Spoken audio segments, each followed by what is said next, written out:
আজকের recipe tomato soup with chicken. আমি এই রেসিপিটি সাধারণত বানিয়ে থাকি যখন আমার চিকেন খেতে একঘেয়েমি হয়ে যায়। আমি এই রেসিপিটি বানাই এবং এটা মুখের টেস্টের জন্য খুবই ভালো, আমার খুবই ভালো লাগে। তো চলুন তাহলে আজকের এই রেসিপিটি বানিয়ে ফেলি এবং দেখে নিই কীভাবে বানাতে হয়। প্রথমে আমি কড়াইতে জল নিয়ে নিয়েছি, তারপরে বড় বড় করে চিকেনের 2-3টে পিস নিয়ে নিয়েছি, আর এর মধ্যে 3টে টমেটো, 2টো পেঁয়াজ আর 2টো কাঁচা লঙ্কা নিয়ে নিয়েছি। আর এখানে স্বাদ মতো আমি এখানে নুন দিয়ে দেবো। নুন দিয়ে ঢাকনা বন্ধ করে আমি এটাকে বয়েলড করতে দেব। ততক্ষণে আমার এর জন্য যা যা প্রয়োজন আমি সেইগুলো একটু চপ করে নেব।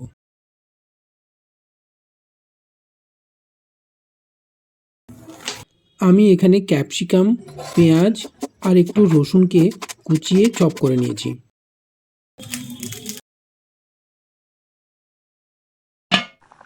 এপাশে আমার চিকেনটা বয়েলড হয়ে গেছে। এবার এখান থেকে টমেটোগুলোকে আলাদা করে এখান থেকে তুলে নিয়ে মিক্সি গ্রাইন্ডারের মধ্যে দিয়ে দেবো। শুধু টমেটোই নয়, টমেটো, পেঁয়াজ আর লঙ্কা। এবার এটাকে মিক্সি গ্রাইন্ডারের মধ্যে দিয়ে এটাকে ভালো করে একটা স্মুথ পেস্ট করে নেব। তো আপনারা এটাকে ঠান্ডা হতে দেবেন, তারপরে গ্রাইন্ড করবেন, না হলে অ্যাক্সিডেন্ট হতে পারে। তো আমি এটাকে ঠান্ডা করে এটাকে ভালো করে গ্রাইন্ড করে নিয়েছি। দেখুন একটা স্মুথ পেস্ট আমি এটা একটা বানিয়ে নেব। অসুখ থেকে ওঠার পর বা জ্বর থেকে ওঠার পর নর্মালি মুখের টেস্ট থাকে না, তখন এই স্যুপটা করে দেখবেন, অবশ্যই আপনার ভালো লাগবে এবং মুখের টেস্ট ফিরে আসবে।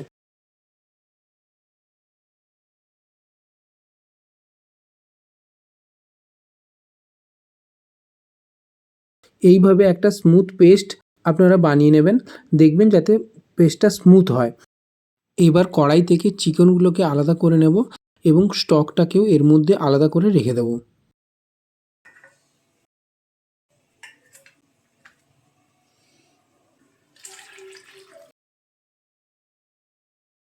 কড়াই গরম হলে আমি সামান্য সাদা তেল দেবো, তার মধ্যে রসুন কুচি, পেঁয়াজ কুচি আর ক্যাপসিকাম কুচি দিয়ে এটাকে একটু সতে করে নেব।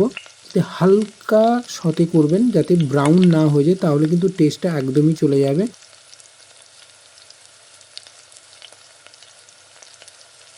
এইভাবে আঁচ কমিয়ে হালকাভাবে একটু ভেজে নেবেন।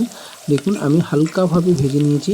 তো হালকা সতে করে তারপর আমি এই মিক্সি যে পেস্টটা করে রেখেছিলাম সেই পেস্টটা এর মধ্যে দিয়ে দেবো। দিয়ে আমি একটু নাড়তে থাকবো।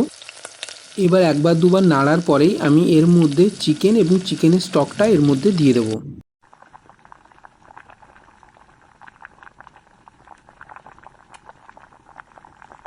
এরপরে একটু টেস্ট করে দেখে নেবেন নুনটা ঠিক আছে কিনা। যদি নুন লাগে তাহলে এর মধ্যে একটু নুন অ্যাড করে দেবেন।